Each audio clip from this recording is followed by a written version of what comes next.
What's cracking, everybody? Welcome back to the channel. New video. I'm not even prepared. So there went the gunshots. Oh my goodness. What's cracking, gun? Shit, I'm chilling, man. Happy Father's Day to everyone out there. Father's Day Exactly. edition. That's the first thing. Hold on. I know I'm pushing every button other than the one I'm supposed to. Okay. So yeah, today is Father's Day 2024. Gunner is on his way out the door. He gave me a few minutes to chill. Today is Sunday, so those of you that were wondering where's the weekly recap, here it is. Don't even trip. We're freestyling. Like I said, Gunner's got things to do. I just jumped up and first of all, let's link the product once again.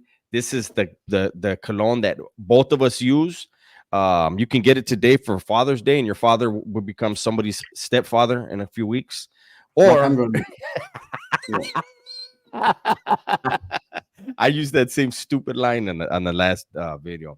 But anyways, so since we're freestyling, we don't have anything planned, nothing, no topics. What do you want to kick it off with, Gun? What's on your mind that we should talk about? What happened this week? I have a few things.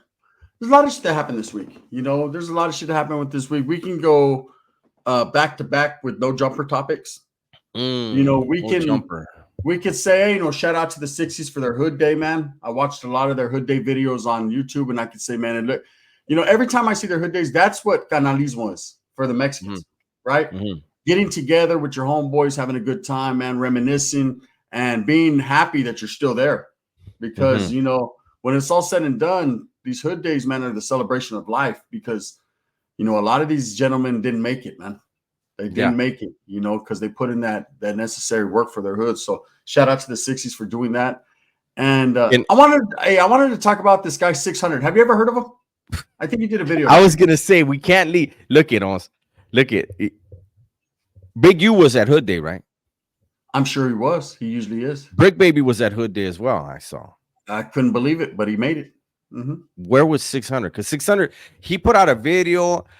He's never nowhere near where he had those chili fries that one time. He's never nowhere. And I look at neither one of us have anything against him, but it is fucking hilarious that he does a live every day. He does a video damn near every day, and he's talking about where Big U and Brick can't go, and he's there where he's never at in the 60s. It's just amazing to me that it's all written out for you, so plain to see, right? I'm staying as far away from that character as possible. I even switch when I'm watching, when his YouTube shit pops up on my feed, I even pass that fast because I don't want to get indicted. I'm just telling you, it's holy shit.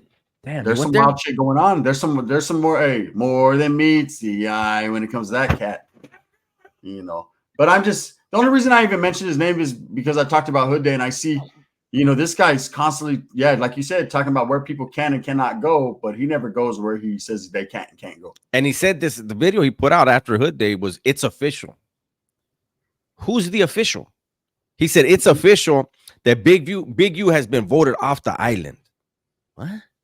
What game show is he watching? He wasn't even there for the vote. So how does he know? How does he know, right? And it was funny because he goes, we were just told. We who? You're always alone. Listen, have you went to Dubai yet? That was the last excuse. We're still waiting on that Dubai trip, right? Are you going to go over there and try to bail Floyd Mayweather out? Wow. Hey, look, trip out on this. But shout out to 600 though. Yeah. So we don't know personally, but we know of Big U, the mystique of Big U. Big U's that one, right? So for this guy even to be coming out of the woodworks these last couple of years or however long it's been and be speaking on Big U's name, that's wild, man. That's wild. That's what speaks to the legend for 60s, Yes, but it speaks to the era and the type of mentality nowadays. I think 600. I mean, there's not one picture. No one has ever seen a picture of Big U banging 60s when he was a teenager. There's no pictures. You mean 600? 600. I mean, excuse me, 600. Yeah. Banging 60s. And he could say, well, I stayed away from the cat. No, when you were a teenager, nobody thought like that. Cut it out. It's back in the days, you would have flicked it up at least one picture when you're 15, 16 years old. But this dude comes around at this time, but I don't think he understands.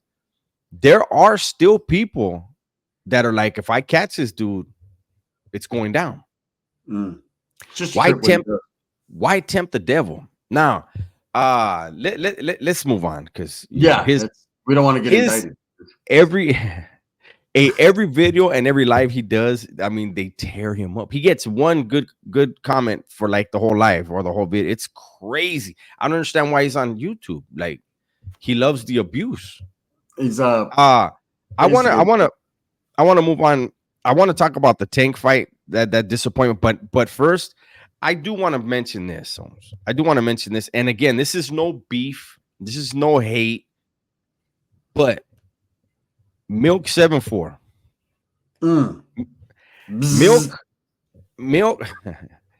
Milk was on fire, man. Milk had a channel that was going to be basically the next 1090 Jake, not as far as the content itself, but as far as success, the amount of money he was raking in. Yeah. And then he went on No Jumper. And his people just really, you look at the comment section and it was all bad, and I was just like, you know what, me and you and I have spoke about it. Yeah. When you, as a content creator, you just have to keep putting out content. New people will come around. People that were upset may come back around, maybe not, but you will still, it just slows your progress. But as long as you put out good content, you can continue to grow the channel and have success. Absolutely. But I want to talk about, and I'm not going to get into any specifics, but I want to talk about the fact that he chose to react to a video of Lefty Gunplay. I feel that video should have never been put out by him. It's a horrible look. Yeah, by Lefty Gunplay. It's a horrible look. Regardless of the fact that he's speaking his truth, that's just a topic, homie, that you don't touch. And the fact that not whack, I'm all over the place today. The fact that Milk chose to use that is because Lefty Gunplay, whether you like his rap or not, his name is on fire. No, that's why. I mean, as a content creator, there's things that you don't usually speak on, but Milk should be the last one speaking on him. Like I said in my video, and I did a video on it. I just dropped a video this morning. He needs to be Milk should be more concerned with his barber and reacting to that fucked up haircut rather than Lefty Gunplay. Now, look, since you brought it up, and I wasn't even going to bring it up, I just did a video on it. Make sure you tap in to Gunners Collective TV. It's right there. My input on it. But here's a little bit more. Lefty said what he said. He's entitled to feel how he feels. Does that make him a racist or racial? No. That makes that man outspoken and someone who stands by what he says, right? Now, that topic is a very sensitive topic, though. It's a very sensitive topic, but here's the thing that people need to understand and what they don't understand. Yeah. There's a difference between prejudice and racism. Absolutely. What he said was speaking from a prejudiced mindset. Yes. The fact that he's dressed the way he's dressed, has a grill in, all the love that he's shown to the blacks, he always says, I have good homies, I got friends that are black. He's not a racist, but he is prejudiced in certain areas of his life. And and I'll do this with Gunner right here. And I told Gunner this before, and I've done this to people in real life. And I'm going to ask you guys to go ahead and anyone watching this right now that says they have zero prejudices, there's not a prejudice bone in their body. Let's do it. Let's have a little thing. What do you call that shit? Let's do a test. Yeah, it's not test, but we're going to call it that. Let's do a test. For those of you that swear there's not a racist bone in your body, I want you to close your eyes right now and listen to my voice. Whether you have a daughter or not, close your eyes, and I want you to picture your daughter's wedding day. I want you to see how the church or wherever your daughter is having her ceremony, whatever that is, whatever your religion is, whatever in your mind, whatever the setting is. I want you to see everything. I want you to see the walls. I want you to see whatever the hall is, whatever it is. And I want you to see your family, the smiles on their faces. And now I want you to see the groom, your future son-in-law. I want you to look at his family. I want you to see their faces and how happy they are. Literally, I want you to envision this in your mind. Now I want you to envision your son-in-law, your future son-in-law walking down the aisle to take your daughter from you. What nationality was he? Was he your nationality or was he something else? Be honest. 99% of you saw your own nationality. That's a prejudice right there. I seen an Uso. No, but I'm serious. People can say whatever they want, but when they do that, they have to be honest with themselves. Nine out of 10 people are going to see, if they're Mexican, they're going to see a Mexican. If they're black, they're going to see a black. If they're white, they're going to see a white. They're not going to see something else. And you can say all you want. Oh, well, I want my daughter to be with. No, that wasn't what we were doing there. It's you were envisioning the person, not who she's with now. You know what I'm saying? But anyways, so that's my thing. I just felt like it was a bad look. I felt like it was a bad look. Especially the fact that he said Southern California is racist as fuck. Southern California used to have some serious issues, eh? Nobody can deny that. But when you look at how these, like, come on now, all the raza using the N-word now, sagging now, all this stuff, to me, I know for a fact how it was before, and I don't see that anymore. I really don't. I don't hear about the killings the same on both sides the way they used to be 30 years ago. I don't see that at all. Yeah.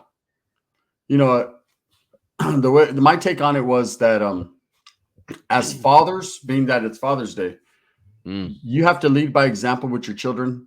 Like I said in my video, they're always watching everything you do, every move you make. So if you have this type of bias or this prejudice, which is instilled as a youngster from, you know, your people, and every era changes. In the era that our parents were in, it was a little more biased on all sides, not just the Mexican side, on the black side as well, right? Everybody. Absolutely. And so it goes all ways, right? There wasn't no black dudes saying they bring home a Mexican chick. They weren't doing that, right? It was, you know, so let's take it from everywhere. The only, if you're wearing the gold in your mouth, you know, I hate to say it like that, only blacks do it, because now Mexicans are doing it too. I'm just saying appropriating the black culture, or what we know to be the black culture, right? The hip hop or the urban culture, right? And that's all you're showing your kids. You're running around the house on the hood, on the dead homies, on gang, things that were traditionally said by blacks on the set, things that were traditionally said, let's keep it real, by blacks. You know, back in my era, that's, you know, what they're the ones that came up with that. They started that, right? And if you're running around doing that, your daughter only sees that. Who do you think she's going to identify with later on? Who she's going to be attracted to or go with? You're only putting that image out there. It's all she knows. So, you know, and you can't not love your kid because of who they bring home. Ultimately, it's their decision. And I understand where Lefty was trying to go with it. Do I agree? Not necessarily. But I don't think he's racist or any of that. And for someone like Milk to do a video on it, first and foremost, like you said, he was utilizing his name because it's a hot, trending topic. And I understand that. But second of all, Milk, you better stop it. You know what I'm saying? You better stop it, bro. And you know, trying to be the black man's savior, bro. You need to, like I said, you need to save that haircut. That's it, man. And one thing popped into my mind when you were talking about that, as far as the gold grills and the diamond grills and all that. It made me think of Texas. And there's a lot of Tejanos that are going to say, nah, that's not a black thing. We've been ask Charleston White. Everyone in Texas, I want you to ask Charleston White, and he's going to check your Mexican ass, because he's going to say that is a black thing. You are appropriating a culture, you know. And shout out to everybody in Texas, because I know it's different over there. Black and brown didn't grow up with the same type of stuff that happens over here. But if we're keeping it real, a lot of what happened here, and it's not just prison based. Prison, like I've said, for me, the most racist places I've ever been was in the California Youth Authority. When I got into the CDC, there was racism. There's racism no matter where you go. But I was laced up by OGs that were about money, about business. I was laced up by gangsters, right? And the whole thing was, how do we get money? You know what I'm saying? So to them, racism got in the way. Like, we handle business when we got to handle business, but racism is some shit that's just going to get in the way, you know? Anyways, let's move on. Let's move on, because that topic, I feel like that topic, no matter what, the people are so their line is in the sand. Their line is drawn in the sand. There's always going to be people that don't agree, that disagree. Yes, it's a topic that just keeps going on and on and on, because us as individuals, as people, continue that trend. You know, so the best thing to do is just agree to disagree, or don't, and then just move on, or not even talk about it. So let's move on. And look it. We watched the fight last night. We're on the phone together. Man, homie. Let's talk about the Benavidez fight first. The Mexican monster. Let's talk about that shit fight. Go ahead. You can kick it off. So look. This is like I told Dubs. You know, I'm a big David Benavidez fan, man. I would love to see Canelo versus David Benavidez. I think it'd be a great fight. And I think it needs to happen now. David's done fought the whole world now. It's time. But Canelo has his reasons why he doesn't do it. And he's the man, bro. He's the man. He makes it. I can't say nothing bad about Canelo. He is the man, and he's driving this car, right? But David Benavidez went up in weight last night, and he fought some Russian dude. And them Russians are tough. I don't give a fuck what part of Russia, Siberia you're from. They're tough, right? Russians tradition in the fight game are tough. But David, people were, even myself, was expecting something that we didn't get. He looked good. He didn't look great. I didn't expect him to look great, though. He's going up in weight class. This is where Canelo made his fucking bad choice with Bivol. That's why there's weight classes, ladies and gentlemen. It's different. Okay, just them few pounds make a big difference. These guys are supposed to be at 170, but they walk into that ring at 200. You know, yes. David's a big guy. You know, he always has been. He was 250 pounds as a 15-year-old, big, and so it takes a lot for him to get down to these weight classes he's fighting at. So I thought he'd fight at a more natural weight. He'd look more sharper. He looked good. He didn't look great. It was what I expected. He did dominate the guy, but there was some. He tired out. He gassed out towards the end there. I seen that. The problem I had with the fight is, while the Russian, I apologize, I forgot his name. While the Russian, you know, Alexander, they're all named Alexander. Yeah. No, but what I want to say is he retired for 3 years, man.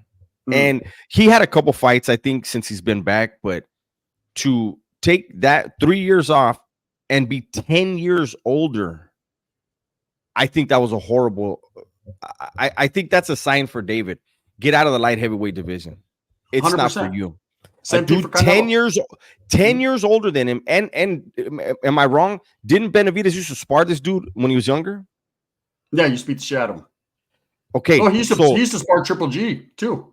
Yeah, but no, what I'm saying is somebody that you have some knowledge of his skills, and he's 10 years older than you and took 3 years off. Benavidez, I felt like should have been able to do more, but you see the punches that were landing. I didn't see him rock the dude once. The dude's knees never buckled once. I think his advantage is his size, not his weight, obviously, because you know we good the weight classes. But if he goes back down, he's dominant. If he tries to fight any factor. If he fights Bivol is going to destroy him. I think Bivol will tear him apart. You know, and he don't even want to see Benavidez. Benavidez a monster. Yeah. So I think this fight actually was a bad look. Me personally, watching the fight, I wasn't impressed at all. It would have been if he would have knocked him out, I still would have had a little bit. And you know, I'm not the biggest Benavidez fan. I have to say that. But if he would have knocked him out, I would be like, okay, but I still would have been like, the dude was off for 3 years. Here's my thing, Dubs. I think he did it to show that he could do what Canelo couldn't do. That's what I think, right? Canelo went up and got beat by Bivol, right? It was a good fight, but Bivol dominated that fight, right? So he felt, I'll go up and I'll fight. But because we never knew Bivol was Bivol before Bivol was Bivol. You know what I mean? No one knew. Now we know what he's about. So I think he felt the same thing. I'll go in there with kind of just a mediocre type guy, dominate him, beat him, and could say, now Canelo, I'm going to go back down. You really have to give me these fights because I mean I went up too, but I won. He could argue that, but it's a different weight class. But if that's his argument, right? Mm-hmm. Light heavyweight is more of a natural weight for Benavidez. Absolutely. So he should be for Canelo to go all the way up there like that and not get knocked out, I think that would be a horrible argument. Myself, I think that would be a horrible argument. Yeah. Benavidez, apples to oranges. Mm-hmm. Absolutely, because Benavidez, if it would have been different if he would have rocked him, or if he would have fought Bivol and looked better than Canelo did.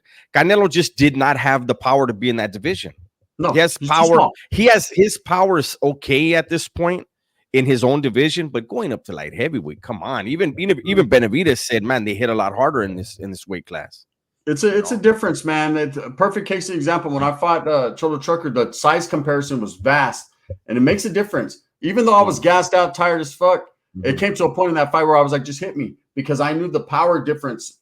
Not saying without gloves could have been there, you could have had knockout power, but with the gloves on, I wasn't feeling it. Like I felt it, and I was like, okay, I could take this like nothing. So I just was walking through it, like, hurry up, hit me, let's get over with, right? So there's a big difference there. But anyway, let's talk about fucking Tank. Yes, woo! Man. Tank. What was that guy's name? Martin? Frank Martin? Wasn't that his name?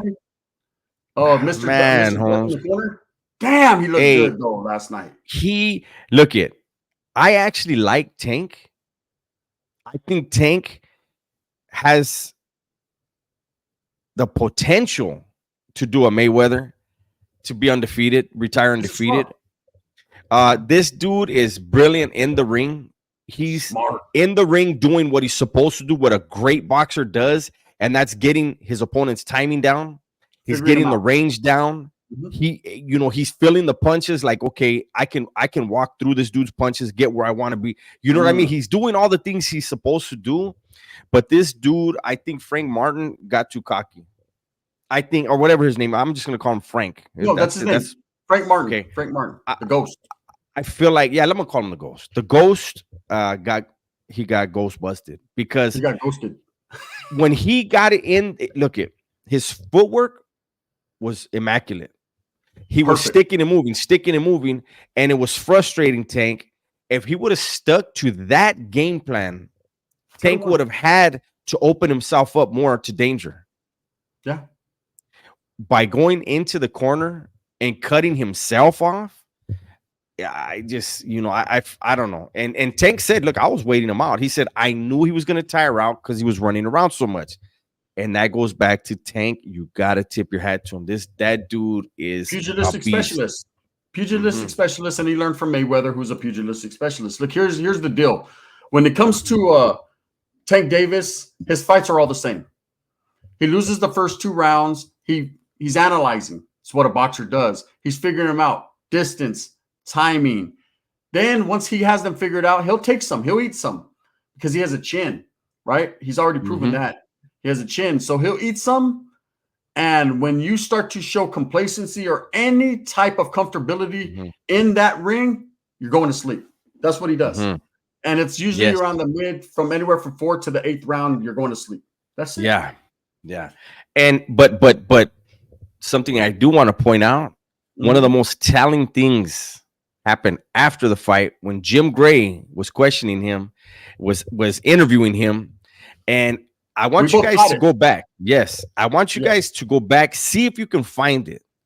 Jim Gray, when he was interviewing him about the fight, and then he asked him what's next, and you saw Tank was right there, and he mentioned one name, and Tank was like, "Yeah, this is that." He mentioned another name, and then he said Pitbull Cruz, and you saw Tank Davis blink like go back. You think I'm lying? Yeah, he went like this. He went like this. He went.